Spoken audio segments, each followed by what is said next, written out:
Senhoras e senhores, bem-vindos de volta. Nesta aula 21, nós vamos completar o estudo dos agentes biológicos e mistos, nessa continuação da nossa aula de traumatologia forense dentro do laudo pericial. Lembrando os colegas, nós estamos dentro do laudo pericial. Os agentes biológicos são aqueles que podem se caracterizar por um organismo viral ou bacterial, fungos ou parasitas, e vão ter uma repercussão jurídica no que se refere ao bem jurídico tutelado lá nos crimes de periclitação da vida e da saúde no Código Penal e as condutas típicas dos crimes de perigo. Gente, eu falei para vocês, eventualmente, se alguém não tiver estudado a teoria geral do crime, que na classificação dos crimes, nós temos os crimes comuns e os crimes próprios, ou seja, aqueles que podem ser praticados por qualquer pessoa, qualquer sujeito ativo, e os crimes próprios, aqueles que só podem ser praticados por determinadas pessoas. Exemplo, dentro dos crimes contra a vida, para ficar aqui no nosso âmbito médico-legal, crime de infanticídio. O sujeito ativo só pode ser a mãe. Então, nós temos aí um crime próprio. Esse é um exemplo das classificações dos crimes, certo? E nós temos os crimes comuns e os crimes de perigo. Crime comum é aquele que prevê uma conduta dolosa e, eventualmente, prevê uma conduta culposa. Ok. O resultado, se o crime pressupor para a sua consumação a ocorrência do resultado, crime material, deixa vestígios, etc. Admite, portanto, a tentativa. Crimes formais, eu não necessito do resultado. Então, essa é a diferenciação de crime formal e material. Tudo bem? Com relação ao perigo, nós temos o crime de resultado concreto e temos os crimes de perigo. Já comentei com vocês alguns crimes de perigo, mas para nós da perícia, interessa saber a diferença entre perigo e risco, certo? E eu já disse para os senhores que o risco é eminente à vida humana, à vida social. Agora, o perigo é um risco exacerbado, é um risco tipificado como crime, certo? Então, eu não preciso do resultado e o crime de perigo, portanto, é um crime formal, ou seja, eu não preciso do resultado, mas posso ter condutas cuja pena prevê uma majoração em caso de ocorrência do resultado, ou seja, o crime pré-ter-doloso. Então, pessoal, percebam como o elemento jurídico está presente de maneira muito acentuada aqui no estudo da medicina legal, sobretudo nos agentes biológicos. Gente, eu deixei para a gente completar essa aula 20 agora e depois iniciarmos com a tanatologia na aula 21, porque os agentes biológicos eles não aparecem muito nas provas. O que ocorre é que, com a pandemia, eu acredito que alguma coisa no que se refere aos crimes de periclitação da vida e da saúde apareça nas provas. Então, aquela pessoa que sabia que tinha, aquele exemplo lá do garoto de Torres, sabia que tinha a doença e, teoricamente, teria espalhado o vírus. É claro que esse caso não está julgado, mas apareceu na mídia. Então, apenas para ilustrar, certo? Nós não sabemos ainda se a pessoa é culpada ou inocente, não foi processada, mas apenas para ilustrar que a pessoa que não toma os cuidados necessários, ou seja, pratica o crime em dolo eventual, ou ainda em dolo direto, ele quer periclitar a vida de alguém.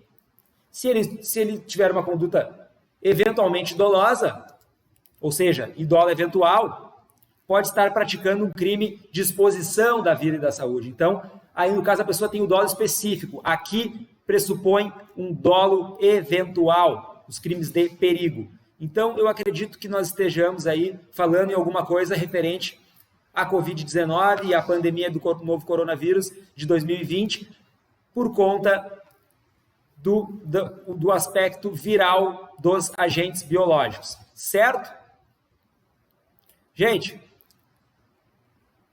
isso aí está no Código Penal, os crimes de periclitação da vida e da saúde estão lá no artigo 130, certo? A conduta nuclear é expor alguém por meio de atos sexuais ou qualquer ato libidinoso. Esse crime nós já vimos, certo? O contágio venéreo. Também vimos o crime do artigo 121, praticar com o fim de transmitir moléstia o perigo de contágio de moléstia. Ou seja, ambos os crimes, pessoal, percebam, não precisa do resultado. Eu tenho apenas a exposição da saúde das pessoas. Praticar ato com o fim, ato capaz de produzir, eu não preciso que produza, certo? Mas o artigo 132 fala de expor a vida ou a saúde de outrem a perigo direto e iminente. Quem é que vai nos dizer o que é um perigo direto e iminente? Não é uma legislação, não é uma portaria da Anvisa, como é lá o que é droga, lá dos crimes de drogas. Não é uma portaria do CONTRAN, lá nos crimes de trânsito. Esta norma penal em branco vai ser preenchida pela fonte indireta de direito, ou seja, a jurisprudência. A jurisprudência vai nos dizer o que é um perigo direto e iminente, mas o conceito aqui já vem pressuposto pelo legislador. Perigo direto, ou seja, ele não é indireto, ele é diretamente na vítima. Iminente, ou seja, ele não é antigo, ele é recente. E muito mais que isso, ele é iminente, certo?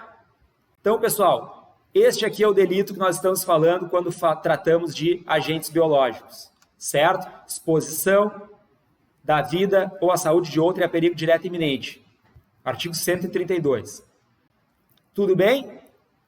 Por fim, os agentes mistos, ou seja, eles misturam os agentes físicos com os agentes mecânicos, com agentes biológicos.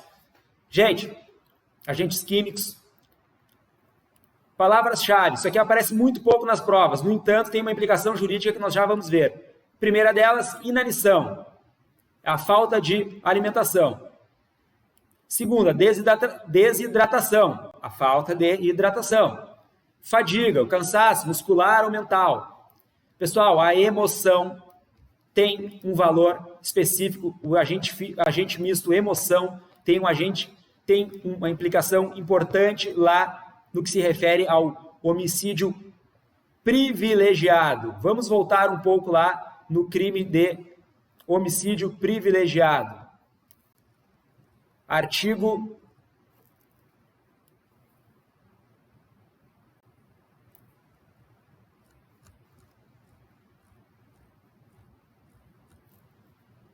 lá na aula de lesões corporais, nós falamos do crime de lesões corporais e, para ilustrar, estávamos falando do homicídio. Artigo 121. Homicídio simples, matar alguém, pena, reclusão de 6 a 20 anos. Olha aqui o parágrafo 1º. Se o agente comete o crime impelido por motivo de relevante valor social ou moral, ou sob o domínio de violenta emoção, logo em seguida a injusta provocação da vítima, o juiz pode reduzir a pena de 1/6 a 1/3. Então vejam que como a pena é alta, gente, 6 a 20 anos, a redução de 1/6 a 1/3 se mostra importantíssima. Então vejam aqui como, embora não apareça nas provas, a gente não é muito comum nós vermos os agentes mistos nas provas. Vejam que implicação importante ela tem o agente misto emoção, ou seja, são agentes biológicos com agentes químicos, agentes bioquímicos, portanto, com fatores externos. Podemos até estar falando de agentes físicos aqui, né? Já que eu posso estar falando de um trauma, mesmo que seja leve, pode causar um grande susto, como uma queda ou um golpe de instrumento contundente perto da cabeça. Emoção. Se tiver presente esse agente aqui, o próprio médico legista pode atestar que a pessoa estava sob domínio de violenta emoção. Vejam aqui, laudo pericial, ó, agente misto, certo? Então eu vejo isso aqui como essa emoção, esse item, esse agente misto, como algo possível de aparecer em provas. Mais adiante, inibição. São golpes sobre a laringe e o pescoço, provocando uma parada cardíaca, a inibição. Certo, gente? Fechamos a aula 20, então, aula de hoje, aula 21, tanatologia, o estudo da morte. Primeiramente, vamos ver a cronotanatognose. Crono, tempo, tanatognose. Tanato, morte, gnose, diagnóstico. O estudo do tempo da morte. Os fenômenos cadavéricos. Depois vamos ver o exame de necropsia, exumação, que nós já vimos lá no CPP, causa mortis, termo latino que significa causa da morte, e o diagnóstico diferencial de morte. Certo? Muito bem. Primeiramente, gente, lembrando, senhores, que nós vamos agora adentrar no estudo da morte. A morte é o objeto de estudo do médico legista, mas ele pode ser apenas um dos objetos de estudo do perito de campo. O que eu quero dizer para os senhores é que o estudo da morte, ele compõe um elemento dos chamados corpos de delito. E o corpo, o cadáver, ele é o corpo do delito, cuja bem jurídico tutelado, bem jurídico penal tutelado, ele é nada mais, nada menos do que o mais importante do ordenamento jurídico brasileiro. Então, a morte, ela pressupõe que uma vida foi ceifada. Em sendo assim, uma vida humana. Em sendo assim, nós teríamos uma afronta ao princípio da dignidade da pessoa humana, que é um princípio lá do artigo 5º da Constituição e até do artigo 4º e 3º, que se mostra mais jurídico constitucional do que propriamente um princípio de direito penal. No entanto, o direito penal só existe em razão dele, em razão da dignidade da pessoa humana. Então percebam que há uma hierarquia no que se refere aos bens jurídico-penais tutelados, e a vida é o maior deles. E a perícia vai tratar dos crimes conforme a sua hierarquia também. Então, se o perito tem 2 laudos para realizar, um de local de morte e outro de tentativa de homicídio, ele vai dar preferência para aquele de maior grau dentro da hierarquia dos bens jurídicos. Isso é bastante comum. Como o médico legista só trabalha com crimes contra a vida, ele vai trabalhar no máximo com necropsias e exames em pessoas vivas. O que ninguém percebe é que o exame em pessoas vivas, os exames de lesões, exames psiquiátricos, eles se mostram muitas vezes a esmagadora maioria dos exames realizados por médico legista, certo? Então o estudo da morte é apenas um aspecto. A morte é importante, mas tão importante quanto a morte é diferenciar a morte violenta da morte natural, da morte súbita, da morte de causa desconhecida. É isso que nós vamos trabalhar. E lembrando, senhores, que o estudo da morte requer aprofundamento teórico, acadêmico. E aqui nós estamos estudando para uma prova de concurso. Então, lembre, nós vamos estudar com base no método de palavras-chave e amarração total com a legislação, sobretudo o Código Penal. Tudo bem? E aquele estudo sistemado, ampliado com a Constituição e atrelado sempre ao ordenamento jurídico como um todo. Vamos adiante. Conceito de morte, gente.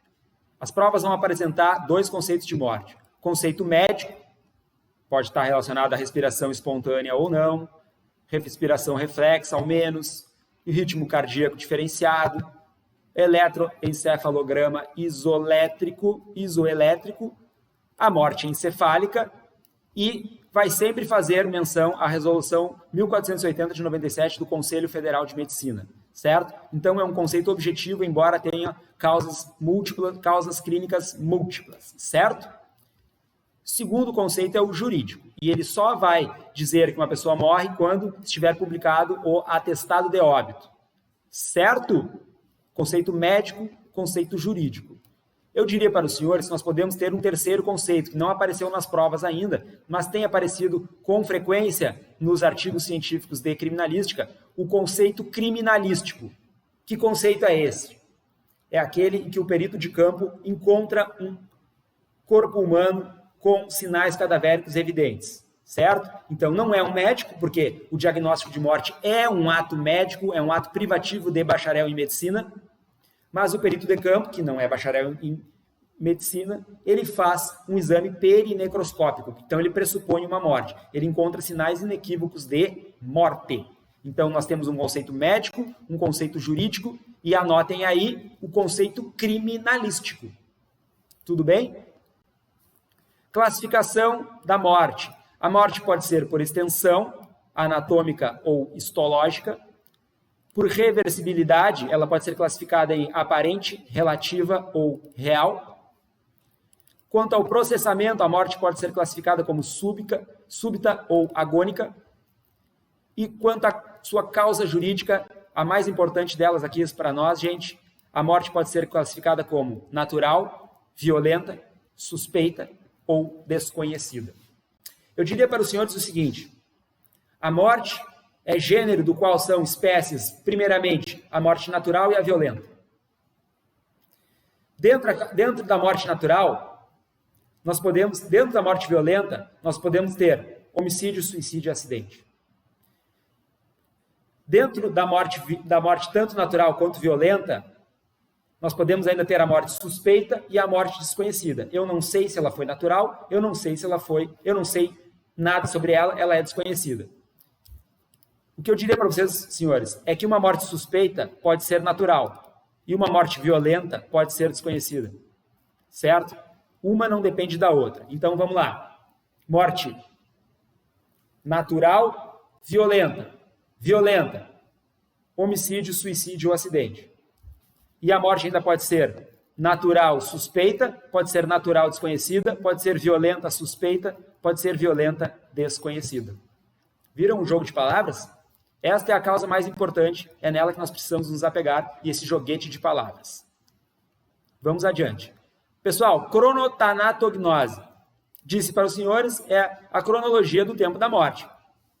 Gente, aqui nós precisamos ter foco, a matéria cai com bastante frequência em concursos, e aqui nós precisamos potencializar a memorização dos tempos, certo? Já que a cronotanatognose trata do tempo. Então, quando aparecer no título lá da prova, no cabeçalho, quanto a cronotanatognose, é tempo. Eles querem saber se vocês sabem em quanto tempo a pessoa já está morta. Até porque, gente, são sinais muito característicos, eles se repetem e este diagnóstico se utiliza tanto na necropsia quanto na perinecropsia. Então, tanto os peritos médico-legistas quanto peritos criminais de campo vão estar observando esses fenômenos. E os técnicos em perícias também, no que se refere ao auxílio ao médico quando dá o exame de necropsia ou de exumação. Então, todos os profissionais que estão para prestar o concurso irão trabalhar com a cronotanatognose.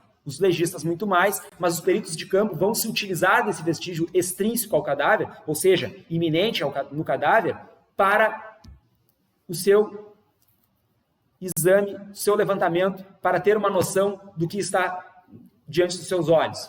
Tudo bem? Então, vamos lá. Rigidez cadavérica. É fundamental no laudo de local de morte, perito de local de morte, na perinecroscopia, dizer se o corpo estava duro ou mole. Então, rigidez completa, incompleta ou sem rigidez. Nas primeiras 2 horas, face, nuca e mandíbula começam a apresentar rigidez cadavérica. De 2 a 4 horas, os músculos toraco-abdominais. 4 a 6 horas, membros superiores. 6 a 8 horas, membros inferiores. Após 8 horas, a rigidez cadavérica atinge o seu auge. E o desaparecimento é progressivo de cima para baixo, coincidindo com o início da putrefação, entre 18 e 24 horas, portanto. Tudo bem? Resumo básico para vocês aqui não se perderem. Segundo aspecto analisado na cronotanatognose, livores de hipóstase, são aquelas manchas violáceas lá, sobretudo no dorso da vítima, quando ela se encontra, a posição de encontro do cadáver é o decúbito dorsal. Ela inicia entre a primeira e a segunda hora, e entre a 8ª e a 12ª atinge o seu auge, exceto na putrefação acelerada.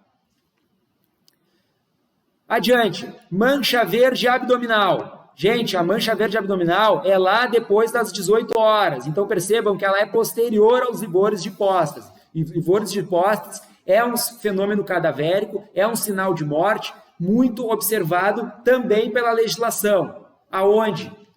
Lá no artigo, na parte dos exames de corpo de delito, que vão dizer que a exumação só pode ocorrer, a necropsia só pode ocorrer após 6 horas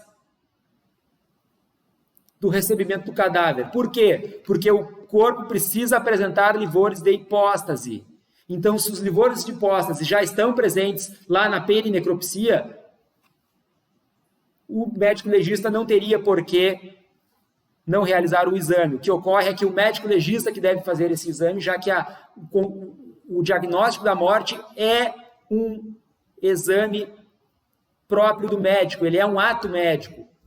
O perito de campo vai apenas atestar pela perinecropsia os exames preliminares e fazer a liberação do cadáver e o início da cadeia de custódia. Então, eu diria para os senhores, o médico legista não consegue trabalhar sem o perito de campo e vice-versa. Agora, os livores de hipóstase, eles têm uma justificativa legal no CPP, que são as 6 horas para o início do exame de necropsia, certo? Então, os livores de hipóstase se mostram de fundamental conhecimento para a realização de prova nesta área, tá, gente? Mancha abdominal, já disse para os senhores, entre a 18ª e a 24ª, fechando um dia, manchas verde abdominais. Adiante, conteúdo gástrico. É um sinal interno, né, gente? São pouco específicos e utilizados no conjunto dos demais fenômenos. Então, por isso que o conteúdo gástrico pode ser um sinal pouco específico e, portanto, de pouca importância ou utilidade. Fauna cadavérica. Aqui sim, nós temos o estudo da entomologia forense, da fauna cadavérica. São os insetos, pessoal, que são conhecidos como insetos detetives. Dependendo do tamanho, do tempo que ele já está se alimentando do cadáver, da massa orgânica do cadáver, perdão, nós teremos um tempo de morte definido. Agora, não sendo a prova para biólogos forenses, nem pessoal que vai trabalhar na perícia de meio ambiente, eu diria para os senhores o seguinte: apenas nos interessa para o estudo da cronotanatognose. O perito de campo pode fazer coletas desses vestígios, destes insetos, e enviá-los para laboratório, mas apenas em exames específicos, já que é um exame caro e bastante complexo. Gente, eles vão estar muito associados com estudos arqueológicos forenses de campo, onde o perito vai ter que proceder uma escavação. Isso remete a um estudo da arqueologia como um todo, certo? Das técnicas de arqueologia. Gente, fauna cadavérica depende da temperatura e umidade ambiental, então ela vai variar. Lembra quando eu falei para vocês lá do teor alcoólico para a mensuração do delito de condução de veículo automotor sob a influência de álcool ou drogas? Pois bem, é um conceito aberto, então é difícil tratar isso aqui em provas. Apenas vai dizer que a fauna cadavérica depende de temperatura e umidade, ela varia. 8 a 14 horas começam a aparecer os vermes. Entre o segundo e o terceiro dia, os vermes brancos. Após 12 dias, os vermes brancos se transformam em moscas e a evidência entomológica ela pode permanecer por até quase um ano. Entre 10º e 11º mês, ela pode ainda estar presente. Depois disso, nós vamos ter a fase da esqueletização e aí não vamos ter mais a presença da fauna cadavérica. Então, ela permanece por um tempo, tá, gente? Ainda, os fenômenos cadavéricos podem ser imediatos, perda da consciência, sensibilidade, mobilidade, tônus muscular, respiração e circulação. E podem ser consecutivos. No que se refere aos consecutivos, o primeiro deles, evaporação tegumentar. Vai acontecer entre 15 e 30 minutos após a morte. Seguindo, fenômeno consecutivo, resfriamento corporal. Esse é muito importante, tá, gente? A equação que se faz aqui é a seguinte: a proporção de 1 grau centígrado para cada hora do resfriamento corporal. Nas primeiras 12 horas, ele cai para meio grau centígrado por hora nas 12 horas subsequentes e cai entre a 20ª e a 24ª hora, ou seja, completando um dia, o corpo entra em equilíbrio térmico com a temperatura ambiente. Rigidez cadavérica, portanto, inicia já na primeiro minuto, de cima para baixo, entre 8 e 12 alcança o máximo e 24 começa a se desfazer. E nós dissemos lá no início da aula que a rigidez cadavérica vai ser, na perinecroscopia, diagnosticada como completa, incompleta ou inexistente. Certo? Livores de hipóstase. Entre a primeira e a segunda hora, progressivos.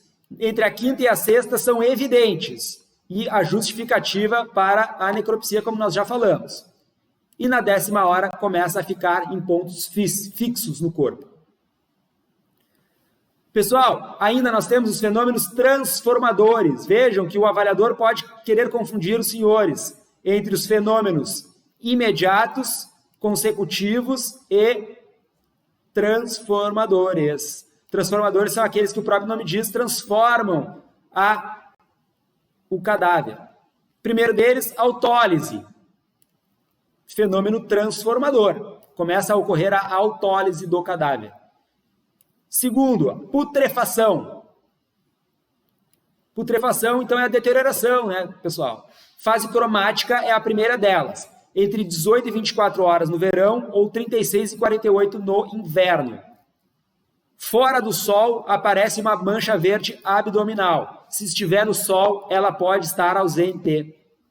Entre 48 horas e a primeira semana da morte, a coloração é uma verde enegrecida. Pessoal, cromático. Lembrem das cores. Entre a 48ª e a primeira hora e a primeira semana da morte, a mancha verde enegrecida. Verde abdominal nas primeiras horas, até os primeiros dias, dependendo da temperatura externa, dependendo da estação. Segunda fase, gasosa. Ela inicia na 24ª hora. Pessoal, percebam que uma fase inicia sem que a outra tenha terminado. Fase gasosa inicia na 24ª hora, entre 3 a 4 dias alcança o seu máximo e entre 3 e 5 semanas tem uma duração total. Adiante, fase colitativa, é a ruptura da pele. Começa no 5º dia e vai até o 60º, 2 meses. Lembrando, pessoal, a fase colitativa também começa bem no finalzinho aqui da fase gasosa, diferentemente do que nós temos da fase cromática para a fase gasosa. A fase gasosa já começou e a fase cromática ainda não terminou. A fase colitativa começou, a fase gasosa está bem no finalzinho, se é que já não acabou, certo? Fase de esqueletização, entre 2 a 4 semanas no início, e entre o 11º e o 18º mês atinge o seu auge. Lembrando, pessoal, que dependendo do meio ambiente em que esteja disposto o cadáver, ou se esteja enterrado, a fase de esqueletização pode durar anos, séculos, milênios. Mais do que isso, milhões de anos. Nós temos esqueletos até de dinossauros. Lembrem do estudo da paleontologia, que não se confunde com a arqueologia. Fase de esqueletização é o que permite o estudo da bioarqueologia e da arqueologia cadavérica e funerária. É o que permite o estudo da paleontologia. Certo, pessoal? Então, estudo integrado, transversal aqui dos fenômenos cadavéricos.